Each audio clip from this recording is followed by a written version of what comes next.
स्वाध्याय इयत्ता 8वी विषय मराठी कविता 9वी विद्या प्रशासन। प्रश्न पहिला, खालील आकृत्या पूर्ण करा। अ. विद्येमुळे व्यक्तीला प्राप्त होणाऱ्या गोष्टी। उत्तर, जगात श्रेष्ठत्व प्राप्त होते, सदैव कल्याणकारी असते, मनोरथ पूर्ण होतात, गुरुप्रमाणे उपदेश मिळतो। आ. कवीच्या मते विद्येची वैशिष्ट्ये। अद्भुत गुण असलेले धन आहे, हित करणारा माणसाचा मित्र व इच्छित फळ देणारा कल्पतरू। प्रश्न दुसरा, तुलना करा। धन, विद्या। 1. धन देऊन कमी होते, विद्या देऊन कमी होत नाही। 2. धन भोगून सरून जाते, विद्या भोगून संपत नाही। 3. धन सतत उणे होते, विद्या सतत वाढत जाते। प्रश्न तिसरा, खालील ओळींचा तुम्हाला समजलेला अर्थ लिहा।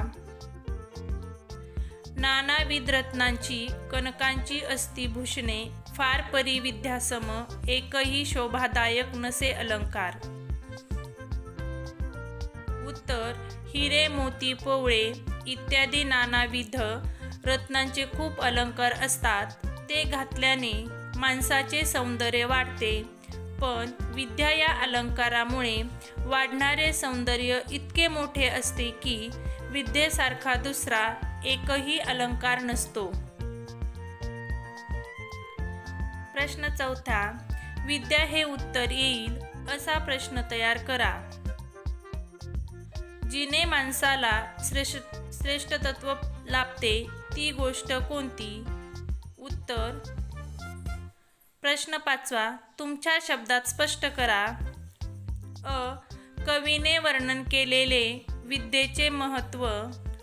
उत्तर, विद्या प्रशासन या कवितेत कवीने विद्यागुरूसारखी उपदेश करते असे म्हटले आहे।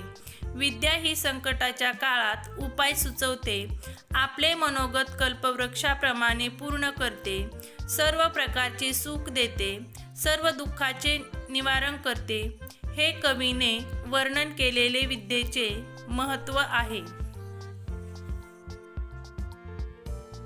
आ. त्या विद्या देवी ते अनन्य भावे सदा भजा भारी या ओळीचा सरळ अर्थ। उत्तर, विद्या ही माणसाला प्रतिष्ठा व श्रेष्ठत्व प्राप्त करून देणारी देवी आहे। सदैव सुखकारक असलेल्या विद्यादेवीची पूजा व आराधना मनोभावे करावी, नेहमी विद्या देवीला हृदयापासून भजावे असा उपदेश कवीने जनांना या ओळीत केला आहे। खेळूया शब्दांशी। अ. खालील शब्दांना कवितेतील शब्द शोधा। 1. मोठेपण, श्रेष्ठत्व। 2. नेहमी, सदैव, सदा, नित्य। 3. अलंकार, भूषणे। 4. मनातील इच्छा, मनोरथ। आ. खालील शब्दांचे प्रत्येकी 5 समानार्थी शब्द लिहा। 1. मित्र, सखा, मित्र, दोस्त, सवंगडी, सोबती। 2. सोने, सुवर्ण, कनक, हेम, कांचन।